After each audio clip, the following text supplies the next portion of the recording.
Hey, thanks for running Scooper Soakers today. So on this one, when the kids come over to you, you'll have them go ahead and partner up. Tell each partner group that they need a bucket, a scoop, and the first thrower is going to need a ball. Or actually, no, I take that back. Just have them grab a scoop and a bucket because all the balls will be floating around in those two pools. Now, if the weather's a little colder, we're gonna do it. We're gonna do this dry, so the balls will still be in the little kiddie pools, but they won't be wet. If it's nice out, those pools will be filled with water, and all these little balls will be soaking wet. Have the whoever decides to be the thrower first, have them go ahead and stand on that throwing line that's near where the two kiddie pools are. Encourage the catchers from each partner group to stand over on the catching line to start the game. So for this one, tell the kids that when the game starts, they're going to go ahead and scoop out one ball at a time. They can't scoop more than one. They're going to scoop one ball at a time. They're going to come to the throwing line, and they're going to throw the ball, trying to get their partner to catch it.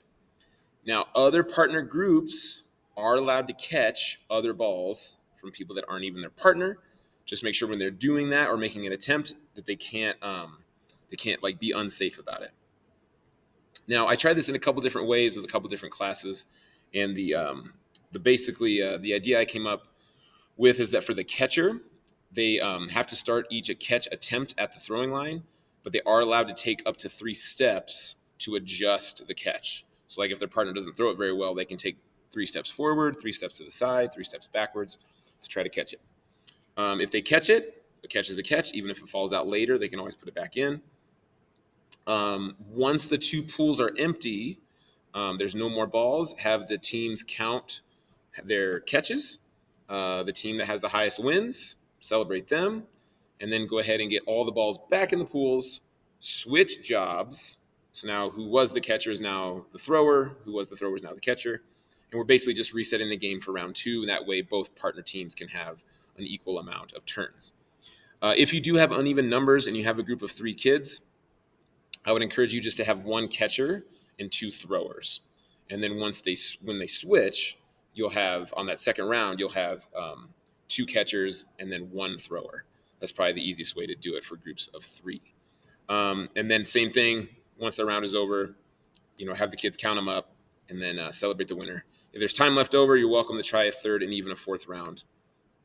And then one last thing to remind, if a ball hits the ground, that is a dead ball. You can't put it in your bucket. And then the other big one, just a reminder, is you can only grab one ball at a time to scoop it out.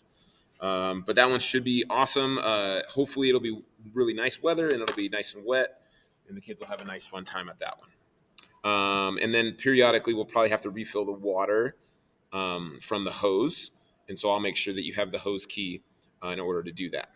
We might even just revisit that like lunchtime, just kind of get those nice and refilled.